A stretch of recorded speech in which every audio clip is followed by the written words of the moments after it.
안녕하십니까. 공인중개사 포럼 교수 김영재입니다. 오늘도 여러분과 함께 유익된 시간을 갖도록 하겠습니다. 오늘 강의할 제목은 부동산 취업보다 창업을 선택하는 이유 10가지입니다. 부동산은 취업을 하고 창업을 하는 것이 원칙이겠죠.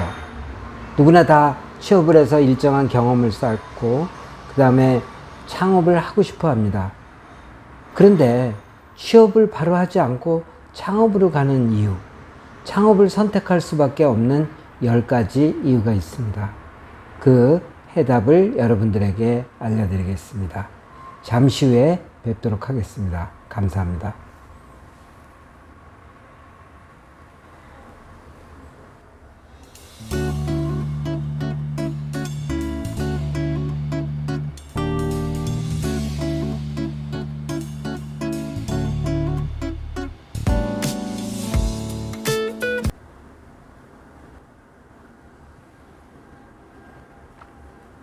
안녕하십니까. 그동안 별거 없으신지요? 건강 늘 조심하시고 하시는 일마다 성공하시기 바랍니다. 오늘은 조금 전 설명드린 것처럼 부동산 창업, 취업을 하고 창업을 하는 것이 아니라 취업보다 창업을 선택하는 이유가 무엇인지 10가지에 대해서 알려드리도록 하겠습니다. 첫 번째는 취업을 하지 않고 창업을 하는 첫 번째 이유는 취업 자리에는 나이 제한이 존재한다는 것입니다. 보통 보면 45세를 기준으로 하지만 40세를 기준으로 하는 경우도 있습니다. 이런 나이 제한을 두는 이유는 능력껏 취업할 수 있는 길을 막는 것입니다. 왜냐하면 나이가 젊어야 업무 추진력도 있고 업무의 속도를 받기 때문입니다. 아무리 유능해도 나이가 있으면 뭔가 업무 추진이 느리고 또 추진력이 떨어지고 속도가 떨어지기 마련입니다. 두 번째는 취업할 수 있는 곳이 제한되어 있습니다. 대부분 강남 지역에 많이 있는데요. 1층이 아니고 2층 이상에 존재하는데 창업 컨설팅이나 부동산 컨설팅이나 또는 그 중개법인 그리고 종합부동산 회사 이런 데는 상가, 건물, 토지를 하는 데입니다. 그런 데는 취업하기가 쉽습니다. 그러나 여러분이 잘 알고 계신 것처럼 그런 데서는 계약을 이끌어내기가 쉽지 않습니다. 초보기 때문에 쉽지 않은 것입니다.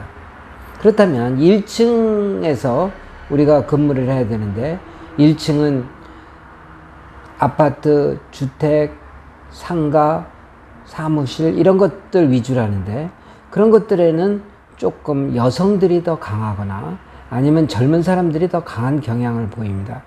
때문에 일정한 연령이 지나면 취업할 수 있는 곳이 제한이 될 수도 있고 또 성이 남성이냐 여성이냐에 따라서 또 이러한 것이 제한될 수도 있습니다.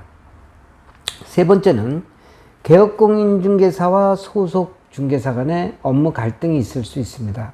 일단 취업을 하면 아무리 과거에 어떤 좋은 경력을 지니고 있더라도 아무리 유능한 사람이라도 개업공인중개사, 대표공인중개사의 지시를 받아야 됩니다. 예를 들면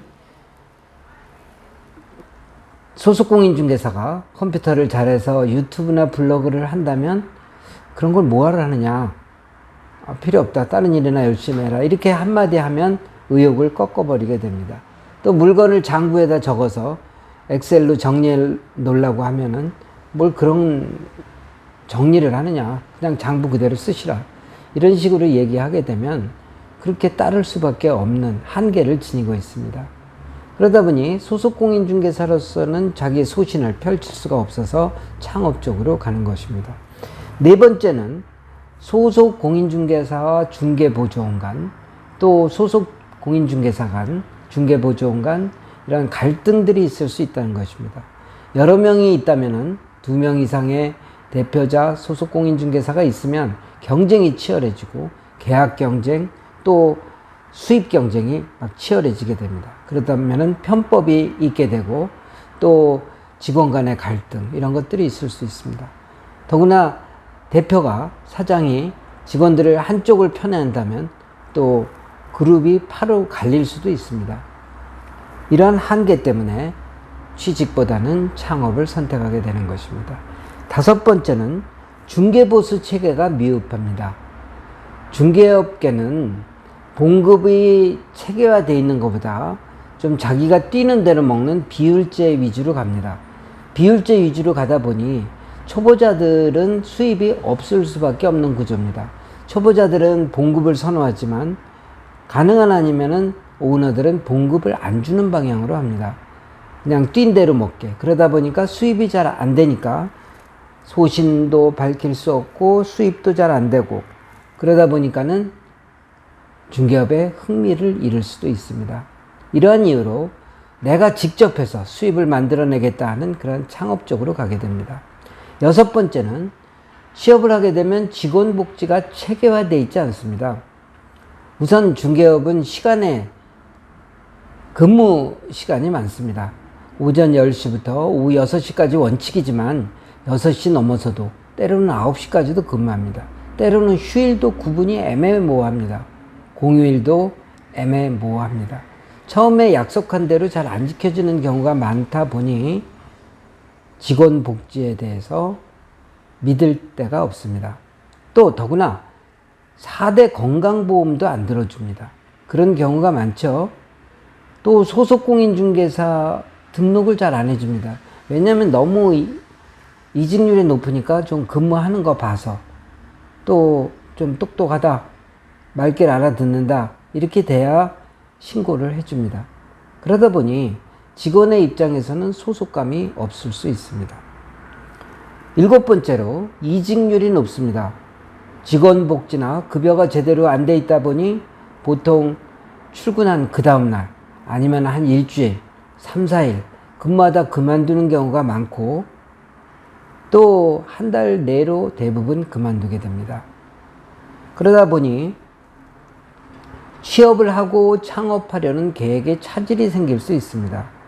근무 환경이 좋은 데는 직원 선발을 안 하고 근무 환경이 안 좋은 곳은 계속 직원이 바뀌다 보니 이러한 상황에서는 이직률이 높을 수밖에 없습니다.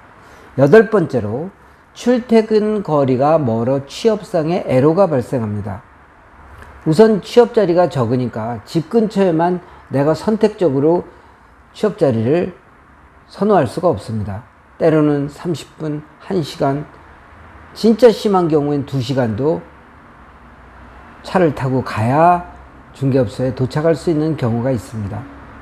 이러한 경우에는 오다 가다 지치고 이 일에 대해서 지쳐서 일에 대한 흥미를 잃을 수가 있습니다. 이런 것들은 개인 생활과 그리고 업무에 지장을 주기 때문에 상당한 애로가 됩니다. 때문에 취업을 하는 경우에 너무 멀어서 어려움을 겪는 경우에는 창업 쪽으로 가게 됩니다. 아홉째, 취업 중개사에게는 일정한 컴퓨터 활용 능력이 요구됩니다. 우리가 유료 광고라고 하면 네이버, 다음, 직방, 다방 이런 것들을 열심히 올려야 되고 업로드해야 되고 또 사진과 동영상을 찍어서 유튜브나 또 블로그, 카페 같은 것들을 관리해야 됩니다. 그런데 이런 것들을 해보지 않은 세대, 나이가 많고 적고를 불문하고 이런 것들을 손에 익숙치 않는 세대들은 어려움을 겪을 수밖에 없습니다.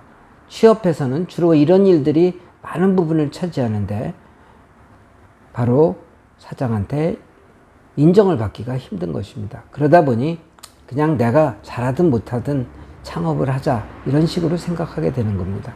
마지막 10번째로 중개 실무의 지식이 부족합니다. 중개 실무를 어느 정도 갖추고 취업을 해야 되는데 실무에 대한 지식 없이 무조건 부딪히면서 한다고 하니까 사장 입장에서 볼 때는 참 난감합니다. 무슨 말을 해도 용어 자체도 못 알아듣고 또 일을 시켜도 일을 하는 순서를 모르기 때문에 어려워합니다. 계약이나 실거래 신고나 또 상담하는 거나 클로징 하는 거나 뭐 이런 모든 일련의 과정들을 머릿속에 이렇게 그리고 그거에 따라서 행동을 해야 되는데 전혀 모르니까 사장 입장에서는 기대에 부응 못하는 직원을 내보낼 수밖에 없습니다. 그럼 내보내서 나가는 입장에서는 내가 차려서 그냥 내 방식대로 내 능력껏 해보자 이런 생각이 생길 수가 있습니다. 그렇습니다. 취업을 하고 창업을 하는 것이 원칙이지만 취업 후의 창업은 그렇게 용이치가 않습니다. 그렇기 때문에 이러한 원인을 알고 여러분들이 대처하는 것이 중요합니다. 다시 한번 정리하면 취업보다 창업을 선택하는 이유 10가지는 다음과 같습니다. 취업 자리에는 나이 제한이 존재합니다. 취업할 수 있는 곳이 제한되어 있습니다. 개업공인중개사와 소속 공인중개사 간의 업무 갈등이 있을 수 있습니다. 소속 공인중개사와 중개보조원 간의 이해 충돌로 어려움이 발생할 수 있습니다. 중개보수 체계가 미흡합니다. 직원 복지가 체계화되어 있지 않습니다. 이직률이 높습니다. 출퇴근 거리가 멀어서 취업상의 애로가 발생합니다. 취업중개사에는 일정한 컴퓨터 활용 능력이 요구됩니다. 중개 실무 지식의 부족으로 어려움을 당합니다. 여러분은 이와 같은 문제점을 알고 준비하고 취업하여 창업으로 갈 수 있는 터전을 잘 밟기를 바랍니다. 오늘 이러한 좋은 강의 자리를 마련해 주신 여러분들에게 감사드리면서 다음 강의 때 좀 더 유익한 주제를 가지고 여러분을 모시도록 하겠습니다. 감사합니다. 오늘 처음부터 끝까지 경청해 주셔서 감사합니다. 안녕히 계십시오.